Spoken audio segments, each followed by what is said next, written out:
ഓസ്ട്രേലിയയിലെ സിഡ്നിയിലുണ്ടായ ആക്രമണത്തിൽ മരണസംഖ്യ ഉയരുന്നു. പരിക്കേറ്റവരുടെ എണ്ണം 40ആയി. അതേസമയം ബോണ്ടി ബീച്ചിൽ ആൾക്കൂട്ടത്തിന് നേരെ വെടിവെച്ചത് അച്ഛനും മകനും എന്നാണ് റിപ്പോർട്ട്.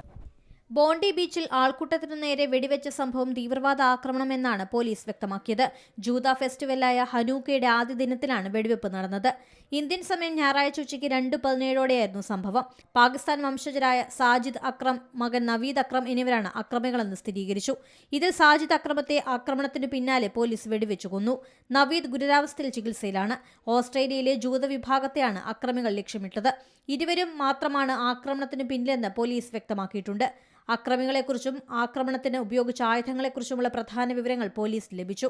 പടിഞ്ഞാറൻ സിഡ്നി പ്രാന്തപ്രദേശങ്ങളായ ബോണിറിഗിലെയും ക്യാപ്സിയിലെയും ഇവരുടെ താമസ സ്ഥലത്ത് സെർച്ച് വാറന്റുകൾ പുറപ്പെടുവിച്ചു. മരിച്ച സാജിദ് അക്രം ലൈസൻസുള്ള തോക്കുടമയാണെന്നും 6 തോക്കുകൾ രജിസ്റ്റർ ചെയ്തിട്ടുണ്ടെന്നും പോലീസ് സ്ഥിരീകരിച്ചിട്ടുണ്ട്. ബോണ്ടി ബീച്ചിലെ ആക്രമണത്തിന് 6 തോക്കുകളും ഉപയോഗിച്ചിട്ടുണ്ടെന്നാണ് പോലീസ് നിഗമനം. സിഡ്നിയിലെ പ്രധാന വിനോദ കേന്ദ്രമാണ് ബോണ്ടി ബീച്ച്. ഹനൂക്ക ഫെസ്റ്റിവലിന് തുടക്കമായതിനാൽ ബോണ്ടി ബീച്ചിൽ 100 കണക്കിന് ആളുകൾ ഉണ്ടായിരുന്നു.